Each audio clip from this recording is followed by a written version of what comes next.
The mission of Wilmington City Council, they actually have a mission and a mission statement, and their mission is to provide visionary leadership in policymaking on quality of life matters. They develop well-researched legislation that will enable Wilmington government to provide its residents, visitors, and businesses with the highest quality of public services in a fiscally responsible manner through cooperative decision-making, strong ethical leadership, open communication, and transparency with the public. City Council fulfills the critical responsibility of providing a check on the executive branch of city government, both through individual City Council committees and legislative measures to enhance transparency, accountability, and adherence to stated and collectively agreed upon goals for city operations. Council also connects with constituents to identify the needs of the community and to devise strategies to address those needs, both through legislation and through collaboration with the executive branch of city government, which of course is the mayor's office. As the legislative branch of government, Wilmington City Council is comprised of 13 elected officials who serve in a part-time capacity. They represent the 8 districts across the city and are governed by city code and a state charter.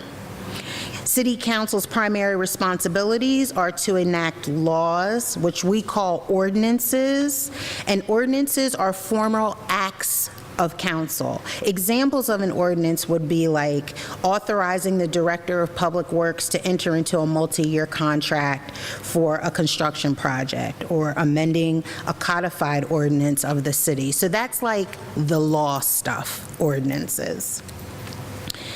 They also draft resolutions, and resolutions are kind of a softer legislation. Those are formal expressions of the opinion or will of the council. An example of resolutions include congratulating a high school that has won a state championship, or supporting or opposing a bill pending before the Delaware State General Assembly, approving a union agreement, or approving the appointment of members of a board or commission for the city. The council also provides checks and balances and provides constituent services for city residents to the best of our ability through council members and staff.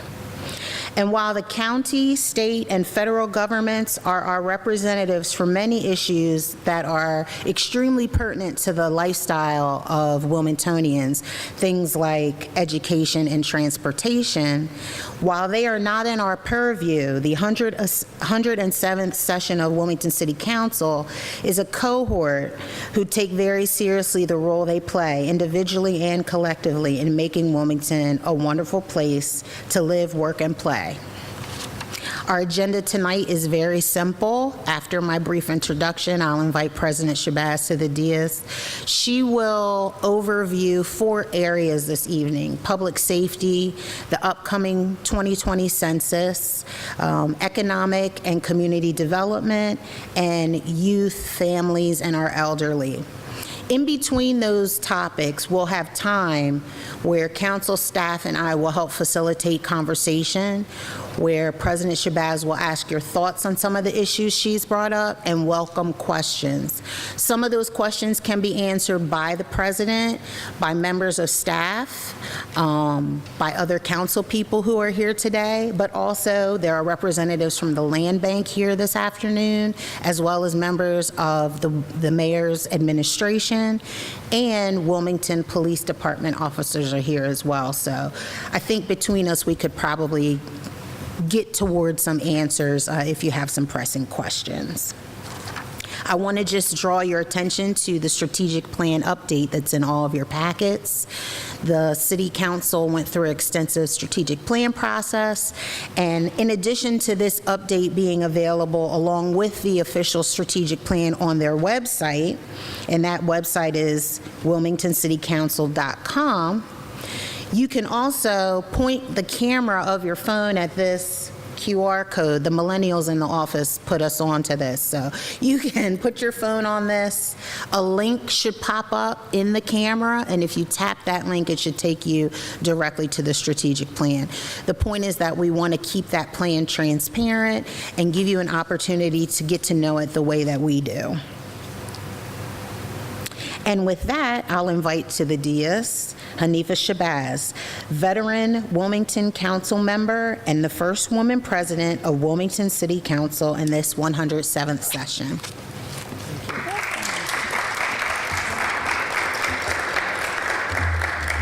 Thank you, Tanya, and good evening, everyone, and thank you for coming out and joining us this afternoon to take part in tonight's conversations.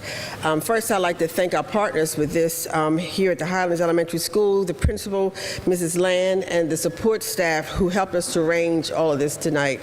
This school is truly beautiful and the beloved neighborhood of the city, and we are excited to meet here this evening. This is not my first time here, and I'm glad to be able to come back again and share with the neighbors.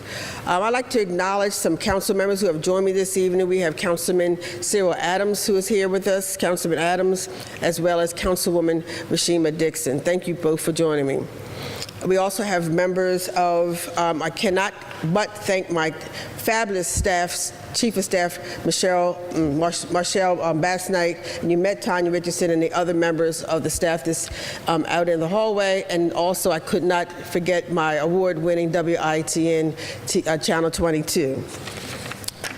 Thank the mayor's team for all participating. They've been at everyone, and I thank you, Director of Constituent Services, Ms. Prado, thank you very much, and Greg Morris from the mayor's office for being here with us, and other distinguished guests from the Land Bank, and of course, our Wilmington Police Department. Thank you very much.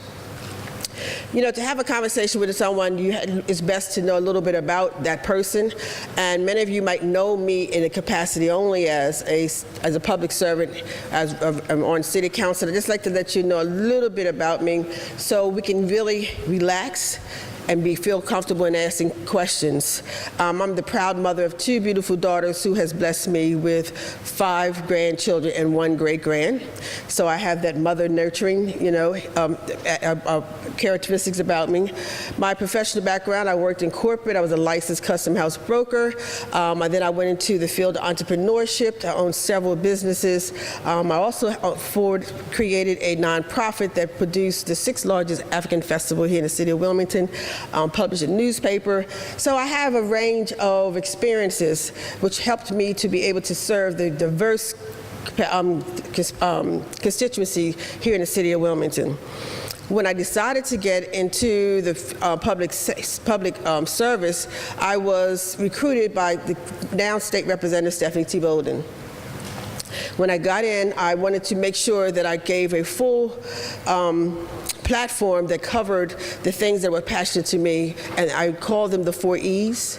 The first E is education. I felt it was important to educate my constituency on how the city government worked, how to make their voice heard, and how to get things done that they needed done in their community.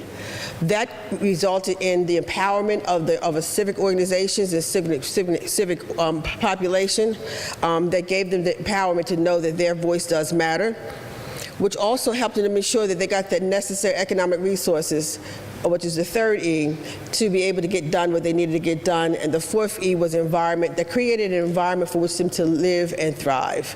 So on those same principles of 4 E's, that's what I stand for and have done over the past 14 years of serving as a public servant, and proud to say that to move to the position of the first woman president of City Council. So while we're here to have a conversation. I think communication is very, very important when it comes time to understanding, one, what your needs are, especially us as elected officials. Our job is to listen to what the needs of our constituents are and to act accordingly. So please be relaxed, and if you have questions, even if I don't recall for a question, I probably will do a lot of talking because I have a lot of information I would like to share, but I very much would love to hear from you. So please feel free to raise your hand and stop me if you have a question before I prompt you. Like Tanya said, that tonight we're going to talk about the 4 major parts, but as we go forth, you'll see there are 10 major priorities of the strategic plan. And each section I will stop and ask some questions so that we can have a very fruitful and comfortable conversation.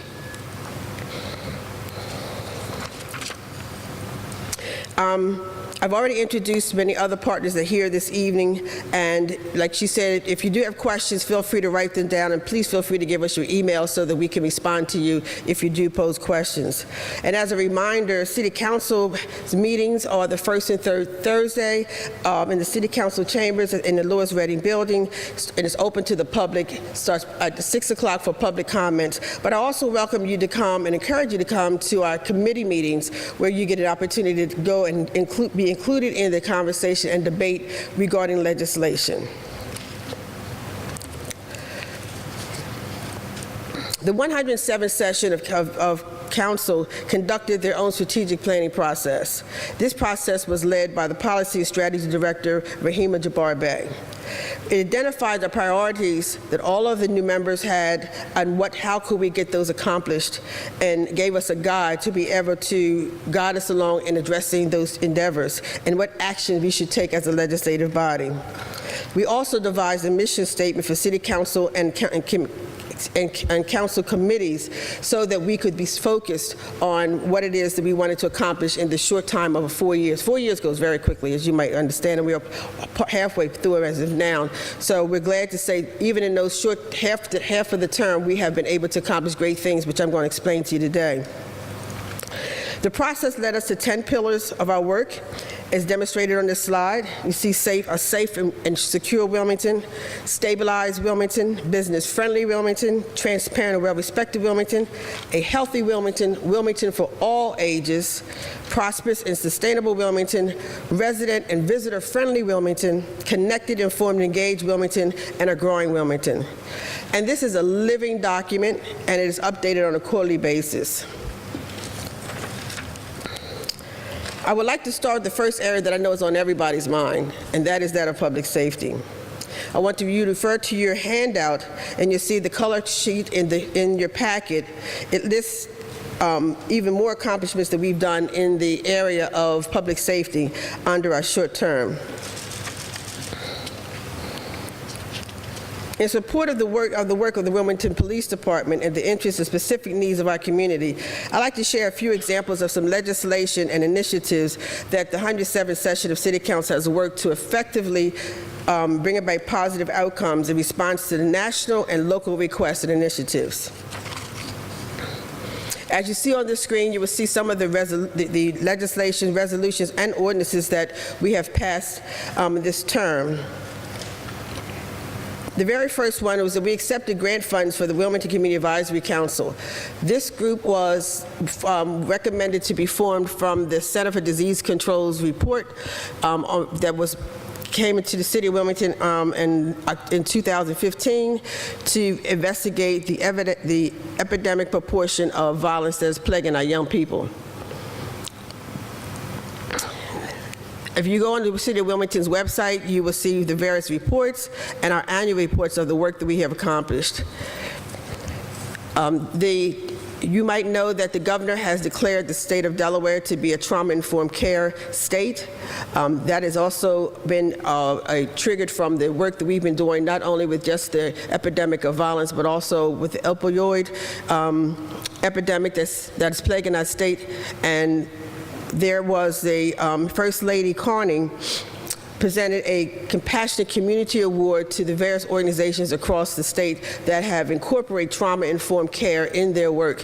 That includes our police officers, it includes our teachers, and we're really proud as the Wilmington Community Advisory Council to be the leader and spearheaded that work. The first thing we said was important for us to do was to ensure there was a safe haven for our young people. And the safe haven, where community centers stayed open late at night and on weekends. But we didn't just want the safe havens to be a place for the kids to play basketball. We've partnered with evidence-based programming so that there was positive youth development programming for young people. We also ensured that all of the employees of the community centers and our schools and our bus drivers were trauma-informed care trained, and our police officers, so that when our children are having a traumatic episode, some people would say the children are acting out, being disrespectful. But we always say, what's wrong with you? or what did you do, and never ask the child what happened to you. We don't know that that child might have experienced, did not get a chance to sleep at night. They were abused that night before. They're living in a car. We don't know what the circumstance of a young child is as to why they're acting the way they do. And so we thought it was essential for those individuals who interact with them on a regular basis in our schools, our community centers, our police officers, to be trained to be able to identify an epidemic action. And we're very proud of that. And we received an award from the First Lady Carney for that work. We also sent letters to the General Assembly supporting various measures designed to combat gun violence and promote public safety. Some of the resolutions you see on the screen. And some of those resolutions resulted in the General Assembly taking action on this topic and passing laws in support of our recommendations.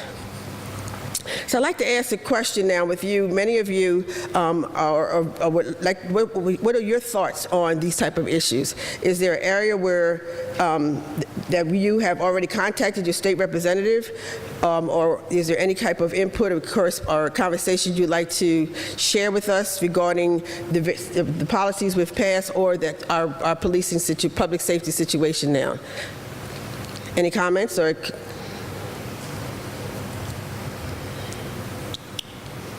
Remember, this is a conversation, not just me talking, so I look forward to getting some feedback. Madam President, you had mentioned about the governor making this like a trauma-informed state. Mm-hmm. With that announcement, does that mean more money is coming to the state because of that, or is there any funding linked to that?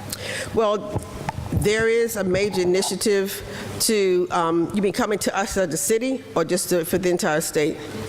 Right, there is an initiative because of the opioid, mostly more for opioid trauma more than it is for gun violence, but because we have been a trauma-informed state and we are implementing in our mode of operation the trauma-informed care processes, then that gives us an opportunity, yes, to qualify for federal funding to address that. Right now, what we're doing, the Wilmington Community Advisory Council's work, you might have heard of a lot of different things that don't know that it's us because we don't do services.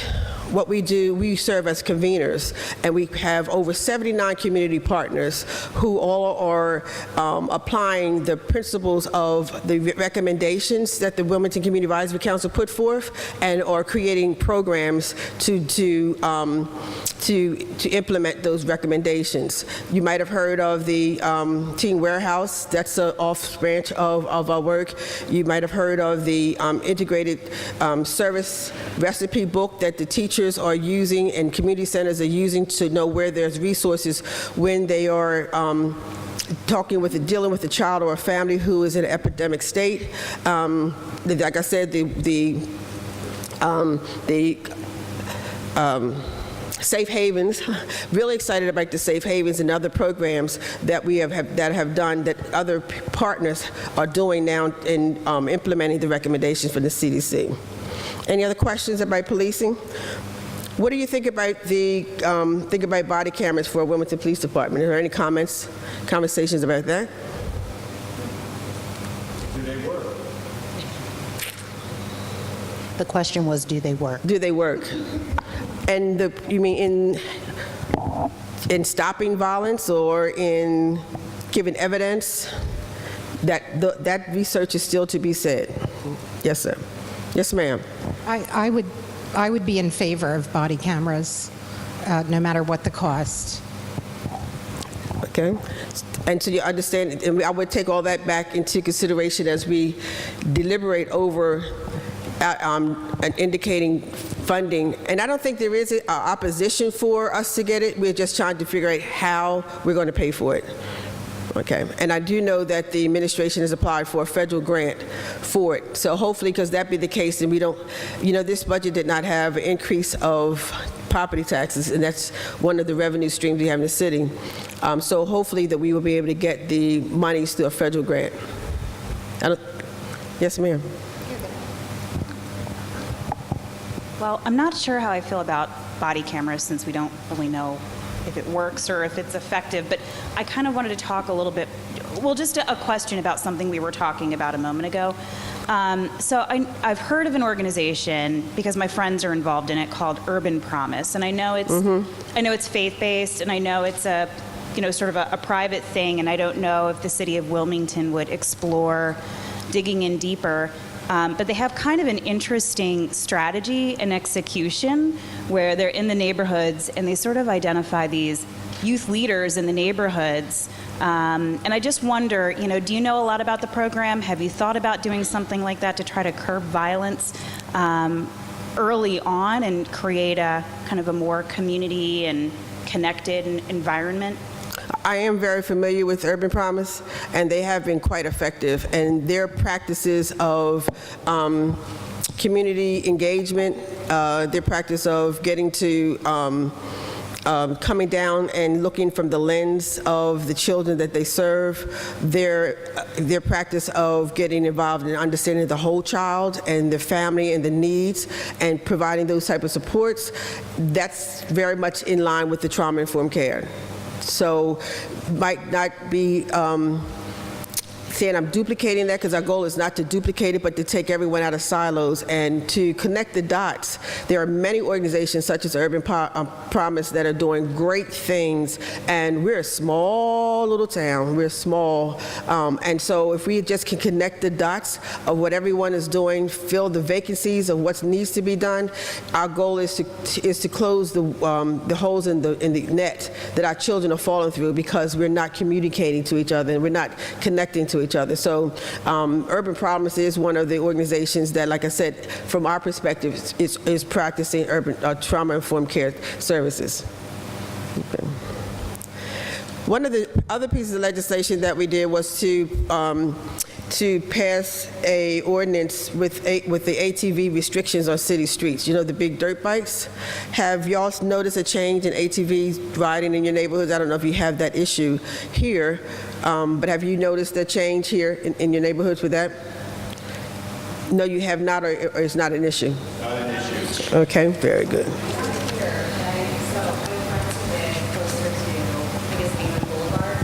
And they said that they still feel like there is an issue. But in Trolley and around this area, no. Okay. Well, it is. We put an ordinance that would.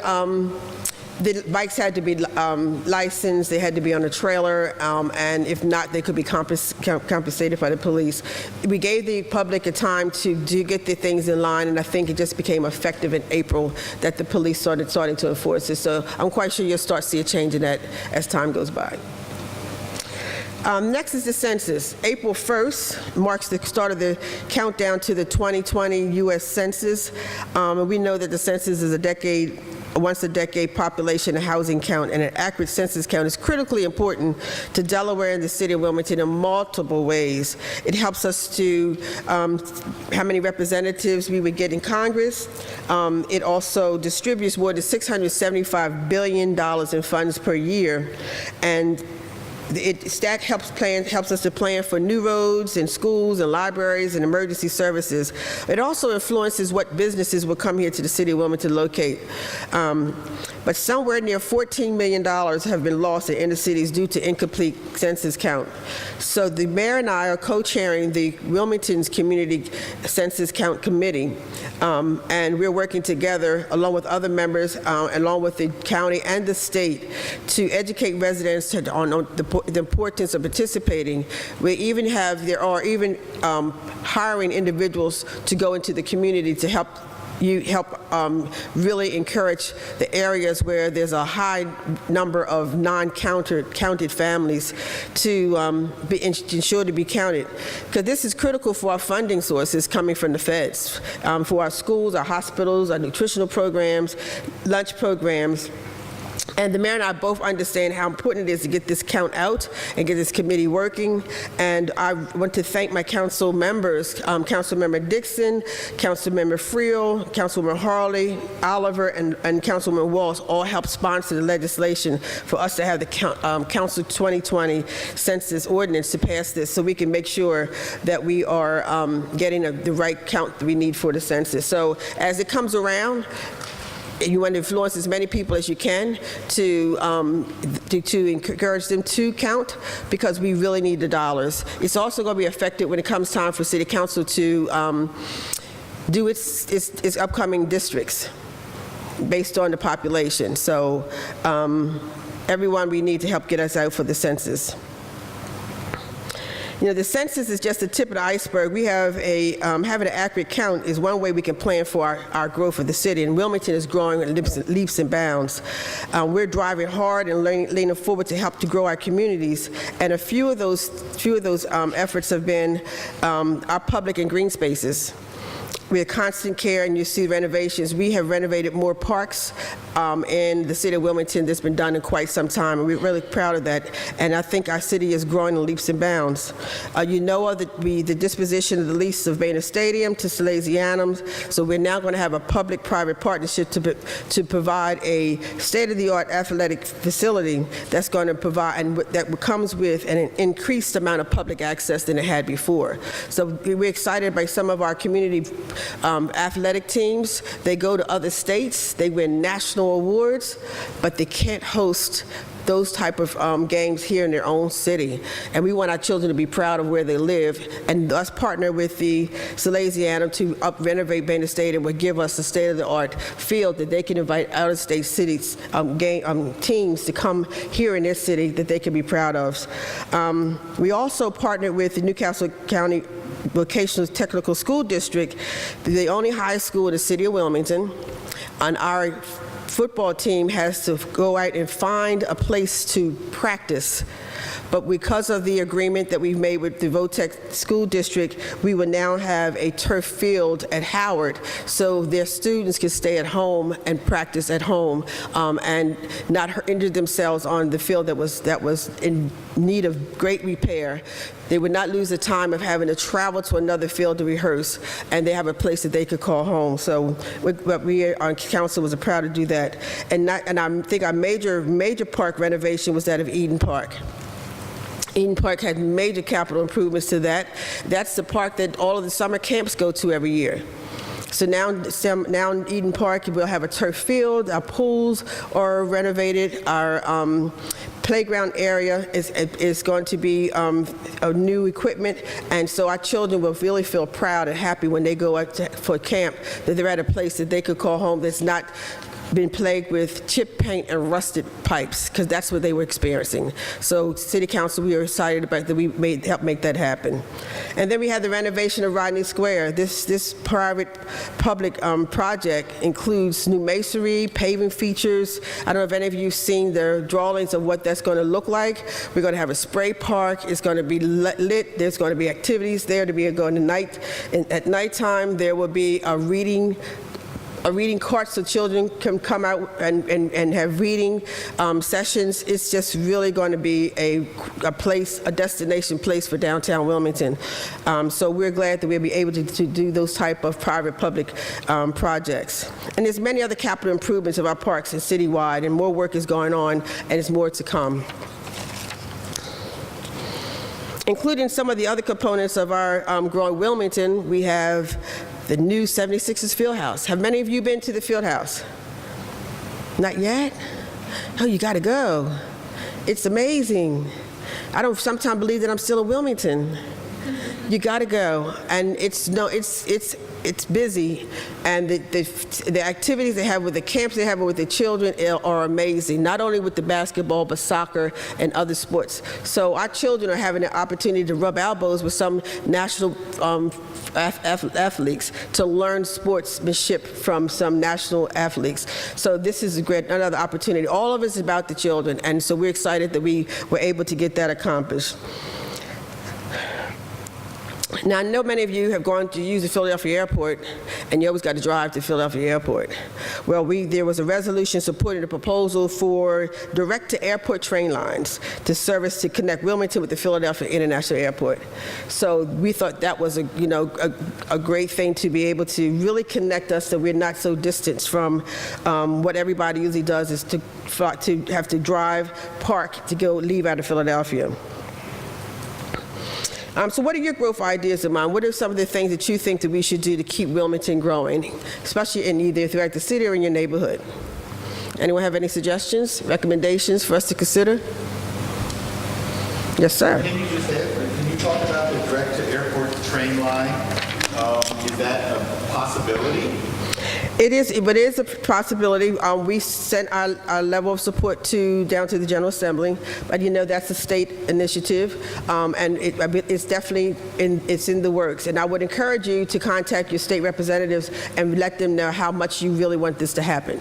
I think City Council has done a great effort in demonstrating that that's something that would be beneficial to the city. Greg, did you have some input on that?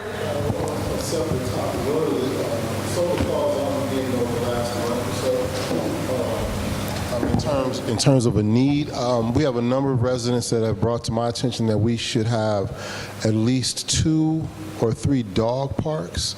We have a lot of pet owners. A lot of our millennials are pet owners for a number of different reasons. In the city, we don't have a centralized place that's fenced in, for example, where people can take the dogs safely run around. I think that's something we should definitely, with everything that we're adding into the city, you have a lot of neighbors and things like that that would absolutely benefit from a dog park, 2 or 3 of them actually. Amazingly, I had a conversation with the Director of Parks and Recreation, Director Kelly. Today we were talking about where we could possibly put a dog park, because there was a question of somewhere, since they're renovating Eden Park, of finding an area behind the bleachers somewhere where it would not be, in the way of all the public activity we know is going to take place there. But that is being looked at.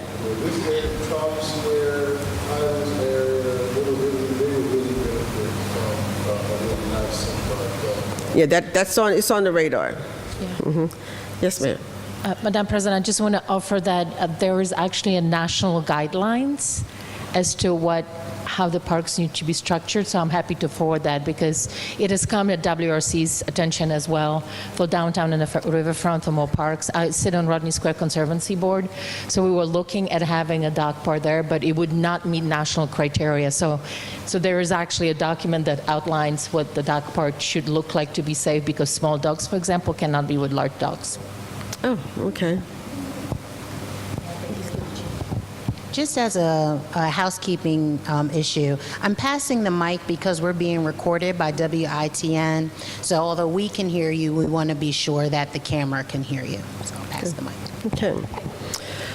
Well, other areas of growth are being planned and implemented in areas of community and economic development on an ongoing basis. And so the handout that we gave you lists even more issues I would like to I will highlight in this section of our discussion. And again, the strategic plan is updated in your packet, is online, and is updated quarterly with every action voted on by council, so you know what work we have been doing for you. Stabilizing Wilmington. In this area, City Council's work focused on areas of stabilization first. As many of you know, we have a lot of vacant properties. And so with the formation of the land bank, we have been able to address, look at and inventory and assess the conditions of the various vacant properties and working on coming up with ways of disposing those properties. Right now we're working on our homesteading program, and this program is for residents who are currently renters to help them achieve home ownership. It will not only help them achieve home ownership, but it also would help provide jobs for local residents and local contractors. We've been able to identify over 60 local contractors to get them lined up to do this work on behalf of the city, which means economic development and growth for small businesses. It means taking renters out of paying high rents and putting them into homes, building them wealth and equity. And also, it helps workforce development, because we have a lot of workforce development programs training individuals on construction, and then they will help build the capacity of our local contractors. So it's a vicious and exciting complementary of using what we have among us to revitalize and stabilize our neighborhoods. There's also a sod lot program. Some of those properties need to be demolished, and they have been demolished. And so if you have a sod lot next to your home, you can acquire that property to extend your yard. So we can put them into a good use in expanding people's home footprint. Or we can provide the vacant lots for community gardens in your neighborhoods. So we're really trying to be very innovative in what we're doing and looking at the inventory of vacant properties through the land banking. And this is just the beginning of the initiatives, excuse me, that the land bank is doing to stabilize our community. There's other programs that we'd like to talk, the land bank has done. And in doing so, we've contacted our contractors, and we've held home buyers programs. So stay tuned for more information about the homesteading program. So please, if you know of anyone that's looking for a home that currently is paying rent over $800 to $900, $1,000, and that's what the going rent is in some of these substandard rental properties. We know that we could work along with them to help them become homeowners, turn some of our neighborhoods around, and build our communities back up again with our own inventory and through our own residents. So stay tuned for that. Does anyone have any questions about the land bank and the various benefits it brings to the community? In the 8th district, there's not any vacant properties. This falls into the land bank, so that's not an issue here, but I understand that is an issue throughout the city. So but we're all one city, whether you're in the 8th district or whatever district. So I think it's important that you know what's happening in other neighborhoods so that we can bring stabilization and you can help any way that you can. The landlord-tenant ordinance has passed. Mandatory landlord training and rental inspections as conditions for rental business license. We're really excited about being able to remove the requirement for all owners of rental properties to attend a landlord training program in order to ensure that they receive a rental license, and to enact that only first-time owners complete the landlord training program. So that was our way of being able to track where the rental properties are, so to ensure that landlords know what the rules and regulations are, so that when a person leaves one property and they want to put another person in, that it gets inspected to make sure that it is up to code.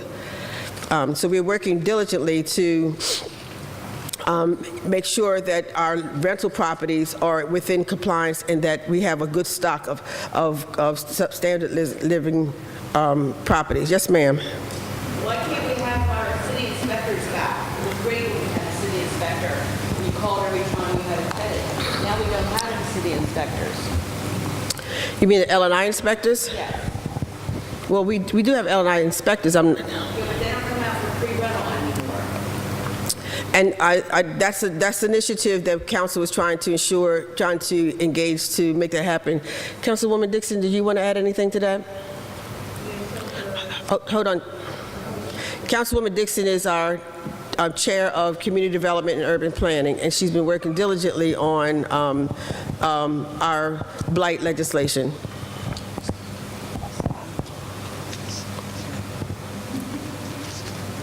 Greg, did you also have some input from the mayor's office after she finished? Okay.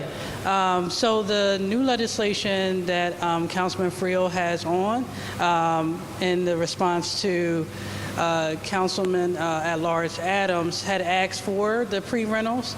The part that they had before was that they had a hard time being able to keep up with the pre-rentals. Yes. So what we...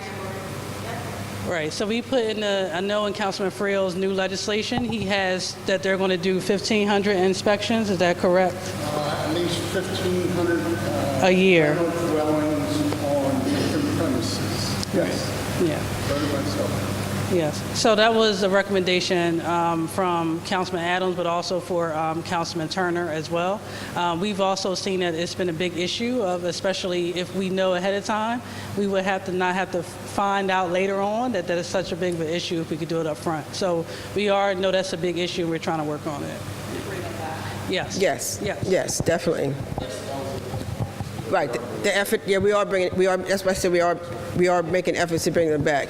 And I think part of the issue with the provisional business license would give us some revenue to be able to, if we need, hire more inspectors or whatever else comes with the cost of that, so the burden doesn't come in on the taxpayers. Councilman Adams? Yes, ma'am. If I could speak to that. Sort of in a nutshell, because Rashim and I worked pretty closely on this.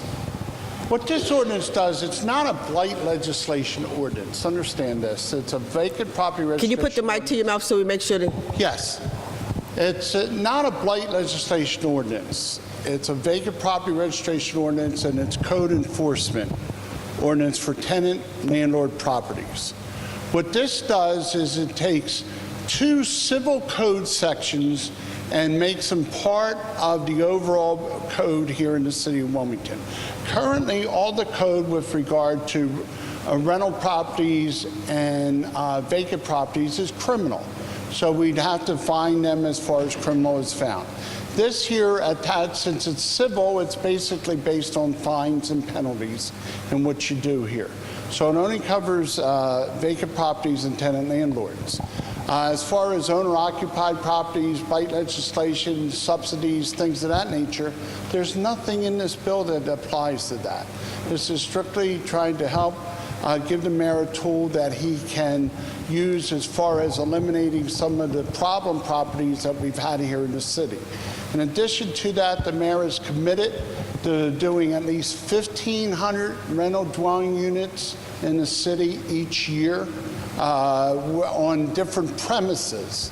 And so that means if one property is 3 units and another property is 2 units, that's really just two premises of which he's doing to do inspections on. He hired 4 new inspectors last year. Hopefully out of 19 or 20 inspectors, he has enough people to go around. Certainly the time study has told us that that would happen. But this is certainly a way of doing this. I see Councilman Friel is here. He and I sort of bantered back and forth, calling this a no-excuse legislation, meaning that there's no excuse for you not to register your vacant property. There's no excuse for you to be a good landlord. There's no excuse for the mayor not to inspect properties. So there's a lot of things in this bill that's a real good one. But the heroes of this are Council Lady Dixon and Council Lady McCoy. They sat on a really bad bill in committee for over 2 years until we got a really nice bill, and this is what we got coming out on Wednesday at the Finance Committee meeting. Thank you. Thank you. And I'd like to make sure we recognize Councilman Friel has joined us. Thank you, Councilman. So we're working on legislation to address those issues. Ms. Smith in the back has a question.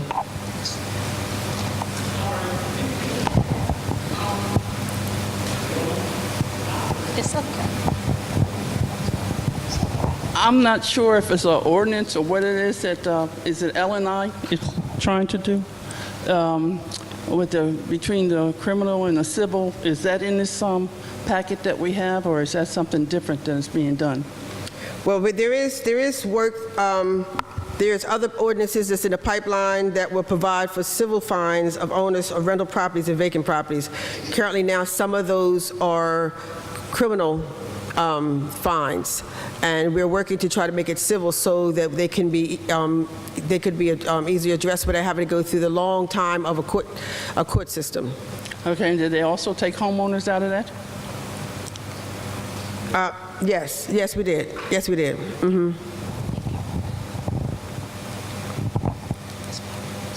Any other questions regarding L&I inspections and the blight legislation? I'll move on. In the areas relating to residents and visitor-friendly city, we have identified priorities related to the provisions of basic municipal services, including trash and recycling, collection, and enforcement of fine-tuning our parking regulations. You see some of the legislation that we have passed regarding that's dealing with parking, and we did a resolution to request the mayor to have a property valuation report performed on each of the parking lots held by the Wilmington Parking Authority to determine their capacity and or the value of them and the provisions to that of dealing with parking in the city. Many of you are familiar with the Park Mobile app.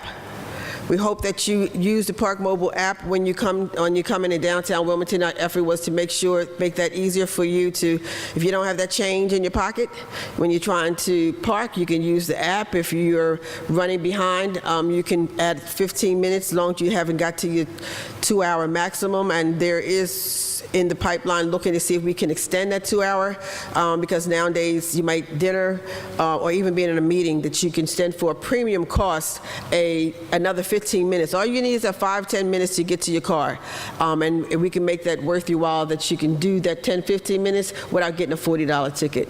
So there is efforts there, and there's even some look at possibly how we could even reduce the cost of parking tickets. I might have said that prematurely, but I think it's a good idea.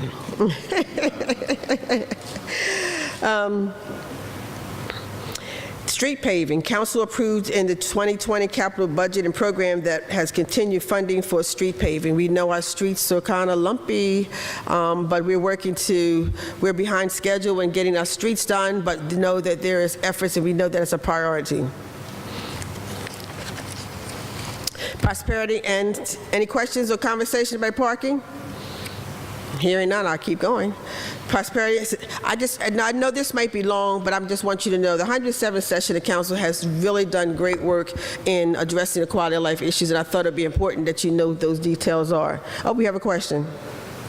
This is a conversation, ladies and gentlemen, so please look, I'm looking for dialogue back and forth. I didn't realize that we had not, we gone to resident-friendly parking, that sort of thing.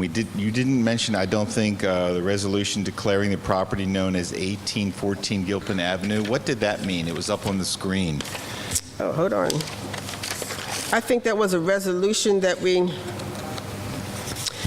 Our chief of staff said she can help answer. Good.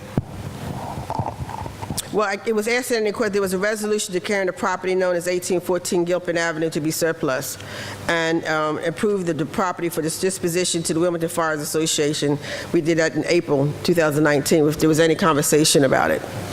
So it was a firehouse and it was decommissioned? Well, if It was vacant. right.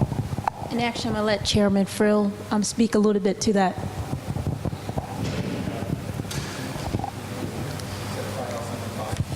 If you recall, at the fire station on Gilpin Avenue, they moved out of there some years ago and they built a new fire station on DuPont. At that point, it was made clear that the city did not want to hold that property any longer, okay? Past administration really didn't move on it.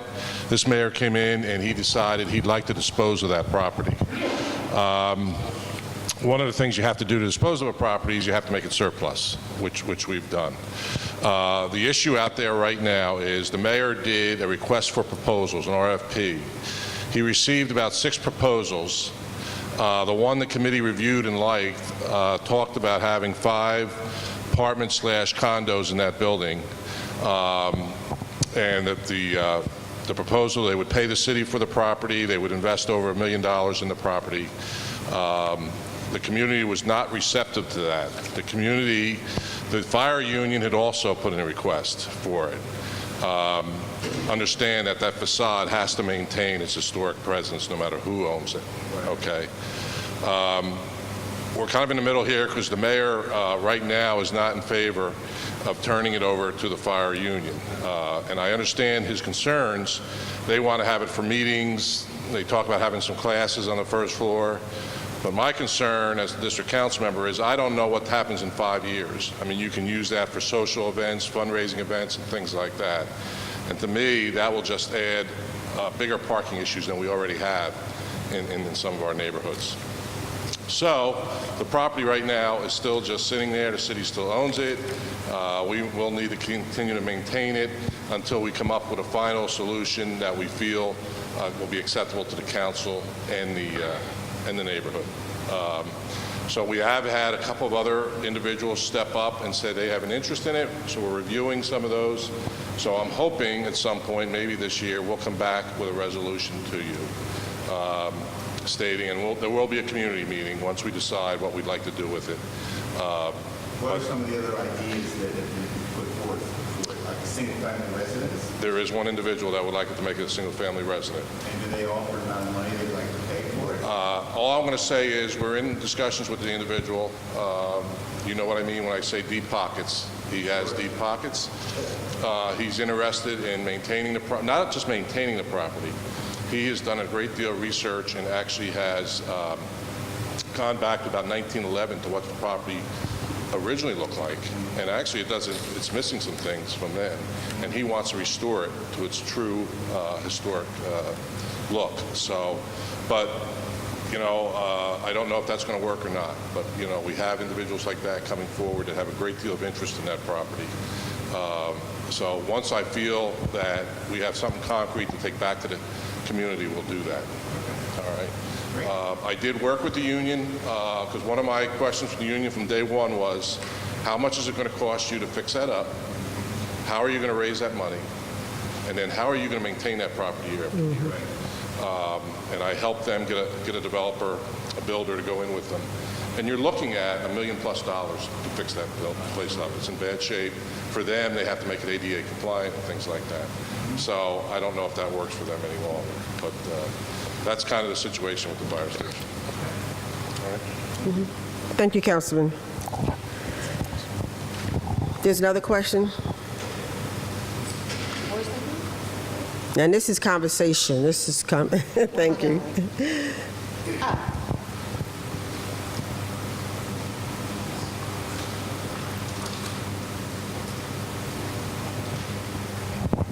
I don't recall you talking about the nuisance properties, the screen that you had before this one. You talked about the landlord's responsibilities, but you didn't talk about the nuisance properties.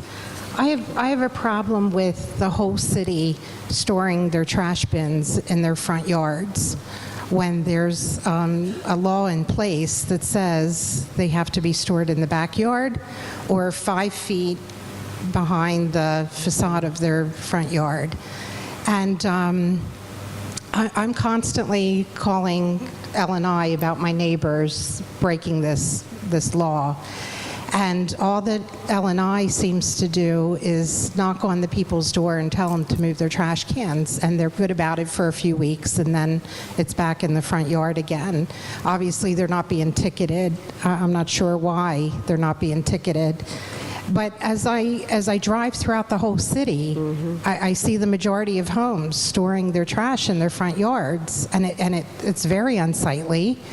And the law's already in place that they can't do that. Why isn't that law being enforced? Is what I want to know. Can anybody answer that? Well, there is a lot of effort. Councilman Phil and I have been working for some time in trying to address our trash issue. We did some pilot programs. Then we tried to incorporate the recycling into our trash systems. And right now we're just looking at how the best way to address that issue. I recall when I was a little girl, the trash men used to come through the back alley and pick up the trash. But most of the alleys are no longer, the trash men are no longer going because of the union contracts going through the alleys anymore. And then I remember my father having to carry the trash to the house because we didn't have an alleyway connected to our house. So my father had to carry the trash from the backyard to the front and put it out front. You got seniors who don't have the same issue. How do they get the trash back and forth? So it's a quality of life, and I understand it is sightly, and we are working on how do we address that. Then we try to deal with making sure that everybody had a uniform trash can because people were putting bags and, tattered trash cans out there. I think it's something that we have been working on diligently now for years. Councilman Friel, do you have any other input you want to add to that to address it? It's not an easy fix. The answer you provide is correct, and it's not a good answer. The fact that we don't enforce that part of the code. And the reason she gave is correct. You enforce it, you run into a lot of issues with senior citizens and others that just can't move it from their alleys down to the street now because we don't pick up in alleys. Our hope is that once we get the uniform trash cans, we won't see bags and Acme bags and everything else being used for people to put their trash out. But you're absolutely right. We're just not enforcing it right now.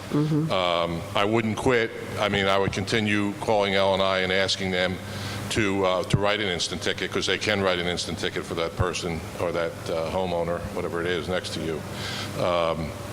But I would continue to push for that. But that, it's not a good answer, but that's it. We just don't enforce it right now. And I think once we can go to a uniform can where we'll be giving everybody a can, similar to a recycle bin with a nice lid with the wheels and everything like that, we're hoping to be able to start addressing some of these issues. The elderly not being able to carry it out front, that shouldn't be an issue. I'm sure they have neighbors that happily do it for them.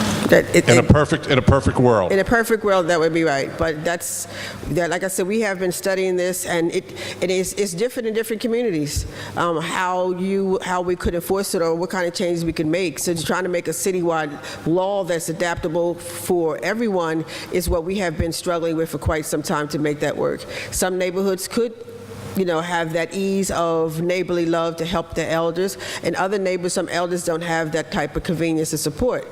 So we wouldn't want, we have to take all that in consideration, which is we know that's a law that's not being enforced. And it is a major question that, like I said, we've been trying to resolve for quite some time.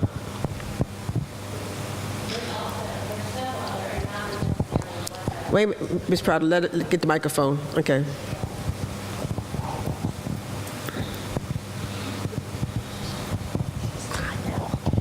Hi, I'm Jen Prado. I'm Director of Constituent Services. One of the other things it's been brought to our office as well, and they don't enforce it. What happens is because they're seniors, there's also, not necessarily on the west side of Wilmington, but a lot of times on the east side of Wilmington, a lot of those homes, they don't have access to, they would have to bring their garbage cans through their home in order to bring it out front every day. So they allow them. So it's hard to enforce in some areas and not enforce in others. So that's one of the issues as well.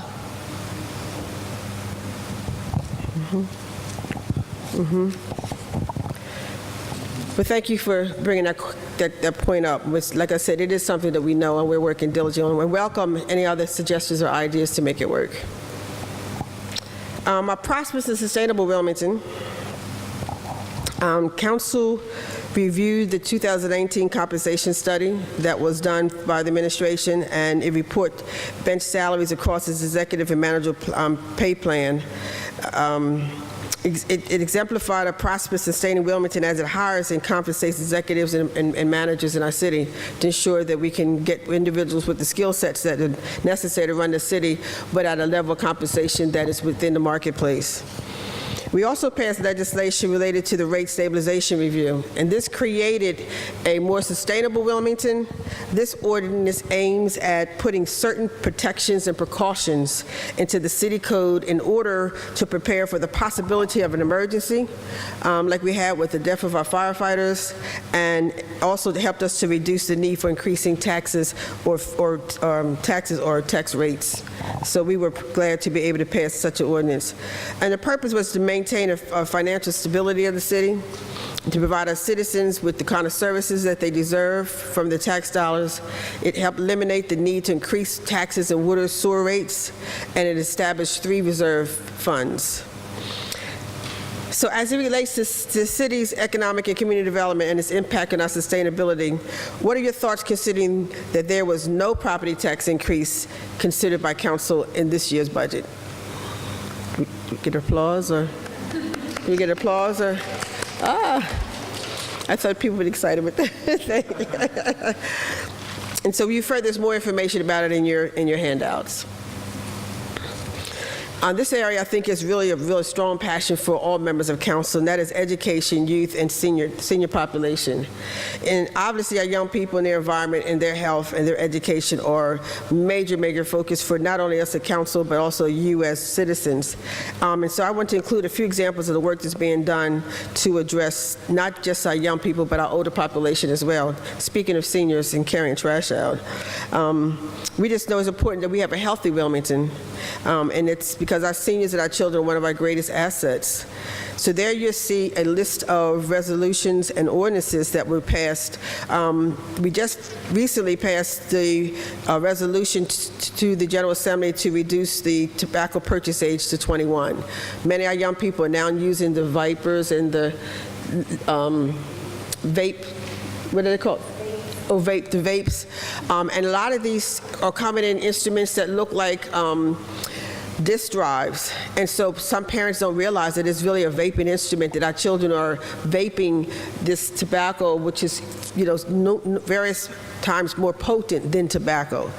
So we wanted to protect our young people from something they think is cool, and they say, I'm not smoking, that they're vaping, but we know that's still detrimental to their health. So we sent a resolution to General Assembly to support the efforts of increasing the purchasing of tobacco to 21. In dealing with the trauma that I spoke about earlier, we sent a resolution encouraging the General Assembly to enact legislation ensuring that there's a full-time mental health counselor at every elementary and middle school. Our young people are dealing with trauma from an early age. They're experiencing things that many of us have never experienced. I would encourage every one of you, if you're not familiar with the ACE test, to Google ACE, Adverse Childhood Experience, and take the test to see where you rate with your ACE score. So you can, and also do the research as to how to address some of the actions that you have experienced as an adult of your adverse childhood experiences, and know that our children have experienced adverse experiences multiple times as impact their lives than we have. So we know it was important to have those mental health counselors in our elementary schools for our children.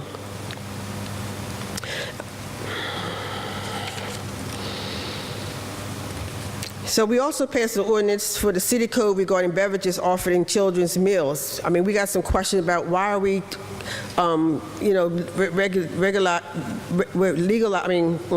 putting regulations in place about what people are eating. But what we wanted to ensure that a lot of this packaged meals that come for children, they all have those high sugar, red dye drinks, that we wanted to make sure that there was an option that if a parent wanted to have something healthy for their child. So there was legislation passed to help to make those things happen. So how do you feel about these impacts, these changes that we've made to try to impact the health of our young people and our seniors? Really good. Good. So also, I'd like to refer in your packet, you'll find that there is a prescription reduction card. This was an initiative that State Representative Bolden and I partnered with from our affiliation with the National League of Cities, so that those individuals who might not have insurance, but you can also get an additional 24% on prescriptions, and it also applies to your pets. And this service is free for the entire city. So if you know somebody who might need assistance with that, please share their card with them and help them to get a reduction in their prescription costs. Yes, to medications for your pets. Really. You're welcome. It's these type of, evidence-based programs that are participating with the National League of Cities, which is one of the largest advocacy policy groups in the nation, affords us to bring back these type of innovative initiatives. And so that's one that State Representative Bolden and myself brought back to the city of Wilmington. Wilmington for all ages, our population is changing. We have a growing population of young people, millennials, and our 55 and over population. And so these ordinances and resolutions developed to help protect them, our most vulnerable population.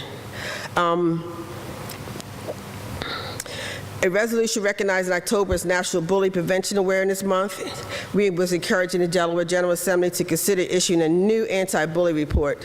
Has not been done in quite some time, and we thought it was essential that it does, based on the amount of bullying and the initiatives that are occurring with bullying in our neighborhood. We passed a resolution encouraging the prohibiting of suspension and expulsion of pre-kindergarten through second grade students. It was an increasing amount, nearly 2,500 Delaware students. That's 2,500 children in pre-K through second grade were receiving out-of-school suspensions, forcing them to miss the academic instruction that was vital to their long-term academic growth. We thought that needed to be addressed and provisions put into place that would address what would cause them to be expelled. And as I said before, with the Wilmington Community Advisory Council's work in identifying the trauma triggers, the trauma activities, experiences that our young people have. A lot of those expulsions was due to the teachers and the school administrations not recognizing that the child was having a traumatic episode. And addressing it accordingly. But now that they're trained, they'll be able to help de-escalate those episodes. They will be able to use the mental health counselors in the schools to get them and their family assistance, and then will result in our young people not being expelled or expelled from school, because once that gets in that child's record, that information travels along with them, and they are marked for life throughout their school career. So we were thought that it was important that we, as on behalf of Wilmington, especially since we don't have a say in the education of our children, it's all governed by the state, we had to do the best we could through these resolutions to let them know what we felt was best for the citizen of Wilmington's children. Say it again. Yes. Sure. Yeah, so I saw that on here, and that kind of raised my eyebrows, and I just can't imagine how you would expel a kindergarten student or a first grader, but, you know, considering what you're saying, I think it's great that you're tying back to a few days ago where you said that there will be mental health Counselors. available at all schools. It sounds like they're going to be pretty busy. So, I guess, I'm all for giving more support to these students and these parents, but on the flip side, there's a real problem where someone is being violent and the teacher cannot stop them. Because what else are we doing in our classrooms to help support the teachers and the other students who are trying to learn too? Well, this is an ongoing, continued issue that we are working and trying to address, the root cause of our children having these type of traumatic episodes, the fact of our teachers need more support. So this is just the beginning of addressing those issues. We now know we need to get policy that needs to be changed so that there are the necessary assistants in the classrooms. We're trying to make sure that the class sizes are reduced. So because we know that this epidemic that our children are experiencing, that they're going to have these type of issues. So we have not finished our work yet of addressing that in great detail. That's why we also have trained and provide support mental health counselors in our community centers. They're in the libraries, anywhere that we can reach out to families, to their siblings, to their siblings. And one of the major recommendation from the Center for Disease Control was that we could do data sharing across the bridge of services that the state provides. Like the Department of Education, the Children's Department, the Mental Health Department, the Health. So if a child is having an issue, that we instead of disciplining the child, we could run that child through the gamut of the services, because normally the same families are getting the gamut of all services provided by the social services provided by the state. So then we would know that that child is having an issue because you look into the housing department, the child might be homeless. Looking in the child might have been abused. Or the child has a sibling that's having these issues. Then we could get a holistic look at what's really happening with the child and provide the support services that it needs. But until we can do that data sharing, get that data sharing system in place, we have to just put as many preventions and interventions in place as we can until we can resolve all of that. And that data sharing sounds like it's absolutely critical because if these poor kids are homeless or the problems are, they're all happening at home or they're stemming from home, it sounds like they need more support. Sorry, I'm done. That's correct. And because the laws that prohibit us to share data, or some of them are federally mandated, it makes it even more, when you get into legalese about things, as we're talking to government, not only do we have just the federal laws that have to be applied by, but yet the state laws too, and we have to make sure that to get them to give us the ability to do data sharing. I mean, we have come up with a roundabout way to address it, and that is if we can just get the parent to give us this signature to say it's okay to share the data. But if you have a parent and understand the trauma that our children are experiencing, it's 3 generations thick. It's not just 1 generation, it's 3 generations. This is a big lift that we know that we have, but we are trying to put as many preventive and interventive things in place, and then collectively with groups that are dealing with the teachers, they can step forward. And it's just not us. That's why I said there's 79 partners working with the Women Community Advisory Council, because this is branching out to all areas of society to come together to close the web that our children are falling through. Okay.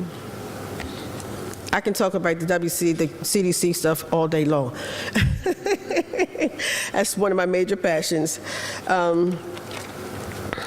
So yes, we do as much as we can and to put things in place and resolutions in place down in the General Assembly to address the issues that our children are dealing with. I mean, even the one encouraging the adoption of an ethics studies curriculum for districts serving Wilmington. That's a majority African American community. So if our children don't know their history, where they come from, who they are, it's very hard to be that great person that they have within them. So we thought it was important that we send a resolution. I think Councilwoman Dixon, was that your sponsorship, your legislation? For the ethics studies curriculum for districts, yes. So we passed that in support of Councilwoman Dixon's efforts to ensure that, it's important to know who you are, where you come from, and what you're made of. And so our children need that type of background because of all the confusion that's going on, experiences they have. Who am I and why am I who I am? So we're working diligently to do that. Wilmington for all ages. A youth career development program with employment. We've been able to change our summer youth employment to a career development program where we're working along with the administration they employed over 475 youth this year, and not just in summer jobs, but also internships to help them have a career focus. For seniors, we put in a resolution encouraging the mayor to create a senior identification program. And this might help with what you're talking about, helping the seniors. If we know where our seniors are, this would be able to, not only they can get the qualify for the real estate tax exemption and other rate waivers, but it's other programs and promotions that we have for seniors. We will be able to assist them and hopefully maybe to assist them in even getting their trash out. We don't know. Couple them maybe with a Boy Scout club or something to that nature. But this is what government and the public has to work together to be able to address the things that we're dealing with for better quality of life in our community. I think there's a question. Say what?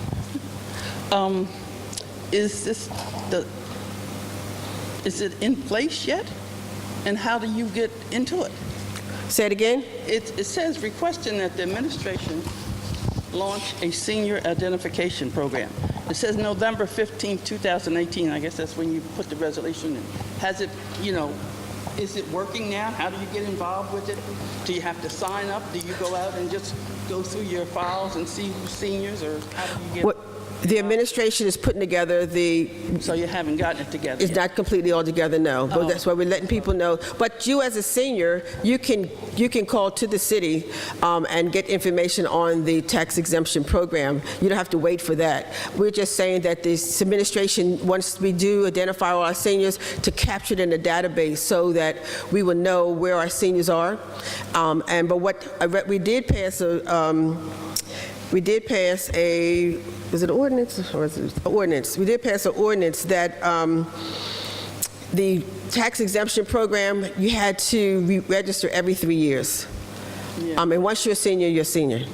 So we changed that policy so that you don't have to register every 3 years. Because some of our seniors would do it 1 year, one time. Right. We do it one time and then they not re-register, and then before you know it, they're getting hit with a tax bill and they're stuck with a tax bill that they had not budgeted for. So we did get that changed. So that, as well as the ceiling of what your income could be. Okay. So Yes, how much ma'am. is the ceiling? Yes, ma'am. So we're working on other initiatives to be able to assist our seniors. I wonder who would get credit for that.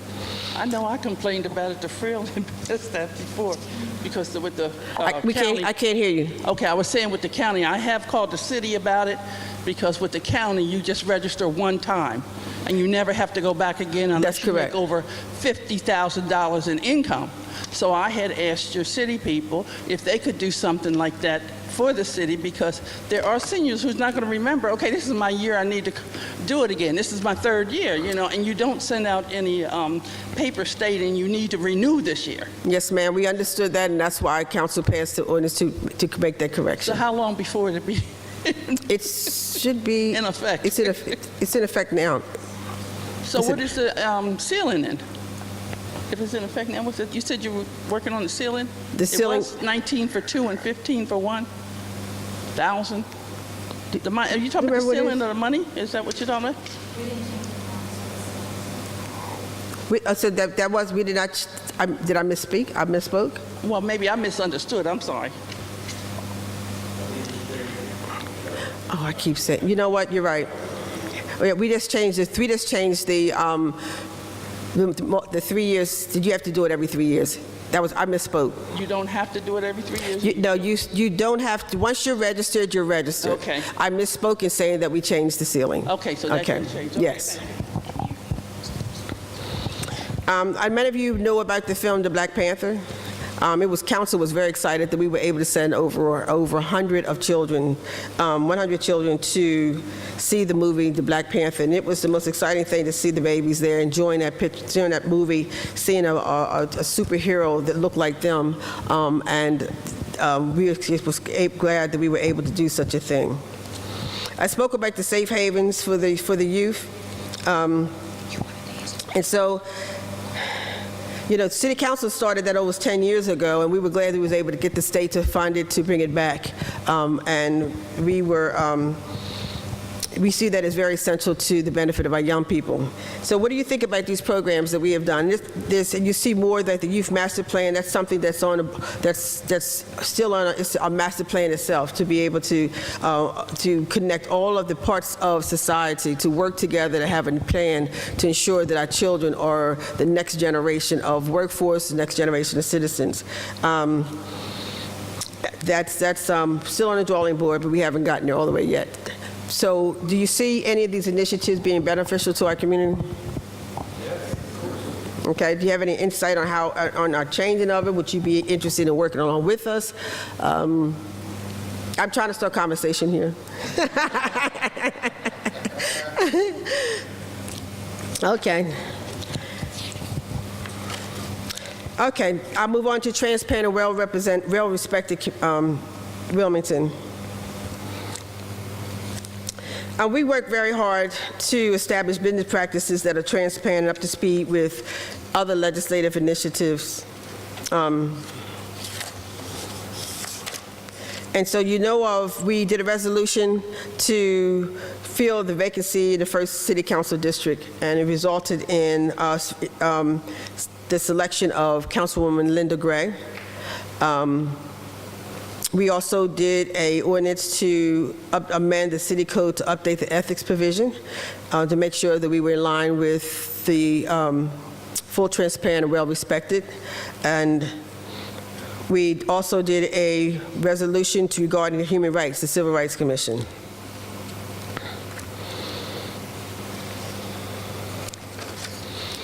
Any questions about the human rights? The value of it, the importance of it?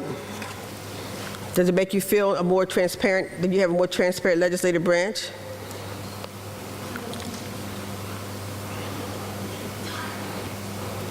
You have okay. While we're getting the microphone there, too, I just want to say, too, that we passed a resolution declaring Wilmington to be a human rights city.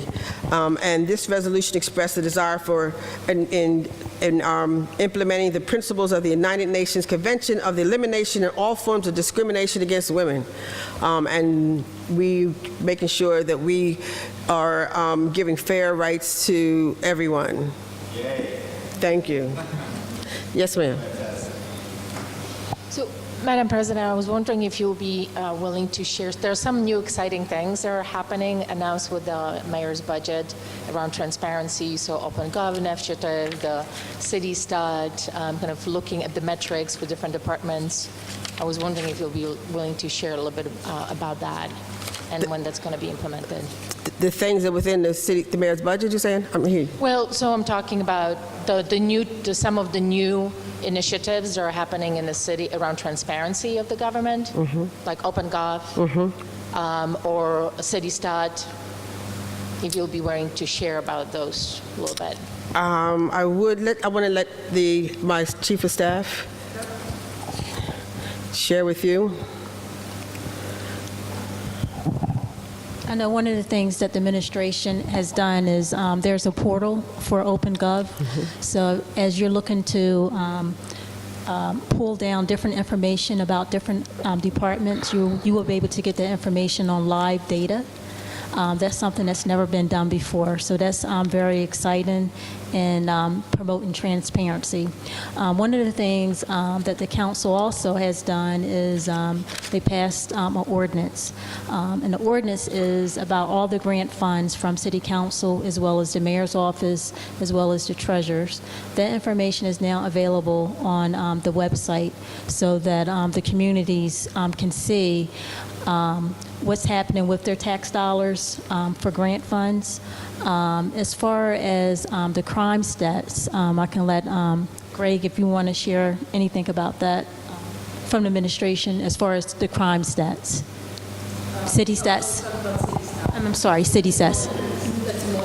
Okay. Yes.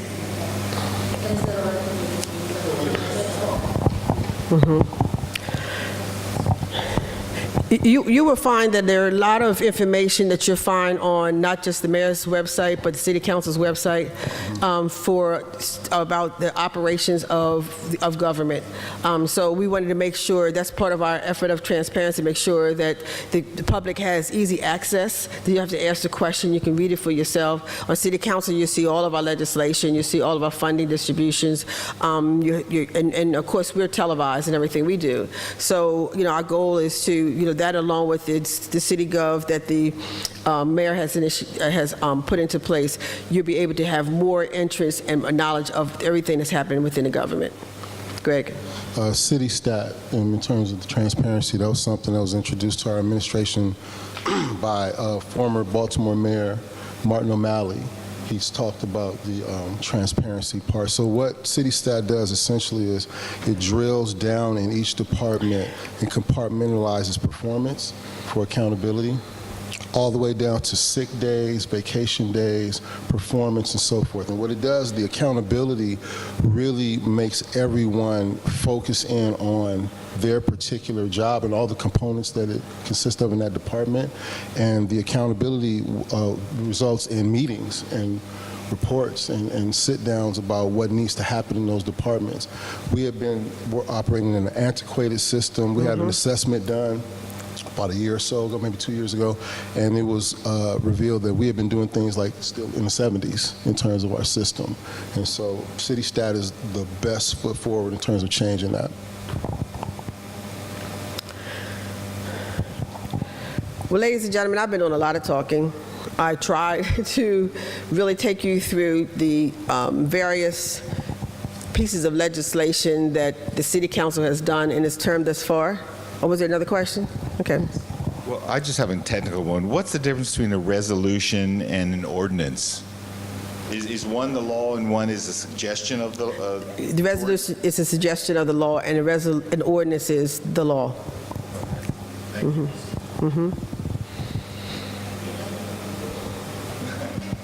So So like I said, I've been talking a lot this evening, but my goal was, first of all, giving me an opportunity to come and talk to the public again, to talk to the community again. I've been kind of in the 9th floor doing the business of the president on behalf of council. And so this just gave me an opportunity to come down and be where I really like to be, and that's where the people, talking with the people about what they want, listening to you. I presented this way because I wanted you to see the type of work City Council has been doing and how it makes a better quality of life for you. And so I'm hoping that it's giving you some ideas of what council is doing. Also give you some suggestions of where coming to your civic association meetings and giving us more direction on what you feel needs to be done to address the issues. So I think we have another question in the back. Yes, matter of fact, I have two. Okay. One, will a city ever have a choice to make as far as a cable company? Because I am not satisfied with Comcast. Excuse me? Oh. Well, we won't know about Verizon until we try it. But I'm working with Comcast, and I'm telling you, between what I'm paying is just outrageous. And my service, and I'm going to say it, 28. I don't even watch it anymore. I mean, I'm not satisfied with what's on 28. That's one. Number two is, I'm concerned about the $3.4 million that the Wilmington Housing Partnership owes, which is due in September. And I just hope that there's not going to be any way that it comes out with a new tax for us homeowners, you know, to have to pay that money that is paid if they pay it. Okay. Well, in reference to your cable television, when the franchise agreement was up for renewal, we put out an RFP for cable companies, and Comcast and Verizon both came to the table, and we were doing our negotiations, and Verizon withdrew their application. So we just could not come to an agreement as to what we would agree and kind of services we need on behalf of the citizens. And we felt at that time, if I can recall, you know, exactly what we felt was sufficient, like something that's having a customer service office in the city of Wilmington for customers to be able to go to their office. They wanted to be outside. They also were not willing to put the FiOS in every neighborhood. So those were things that we felt was essential to the city of Wilmington, and when we were trying to negotiate with them, they withdrew their proposal. Am I correct, Councilman Friel? Was that this? Yep. So we had no one else but Comcast to choose from. So it wasn't that we weren't trying to give Wilmington a choice. Okay. So with that, like I said, I've been talking for quite some time, but again, the whole purpose of it was, again, to have a conversation with you, and also to let you know of the work that the 107th session of council has done in its time. We have, a year and a half left. You'll see our priorities. If there's any suggestions or ideas or things you feel we need to give our full focus to in our time left in this session, we look forward to that input. Know that just council members are here to work for you to make a better quality of life for our youth and for our families and for our children. So I hope that something I've said to you struck a chord, that made you feel that you are being properly represented by your council members. I encourage you can go to wilmingtoncitycouncil.com. You can send us an email, send us your thoughts. There is a documentation in your folders where you can leave questions with your email. We will respond to you. And if there's no other questions, I just would like to thank you all for coming out this evening and listening to, the great things that the City Council has done for you, and spending this quality time with you. So thank you all for coming, and thank you all for listening.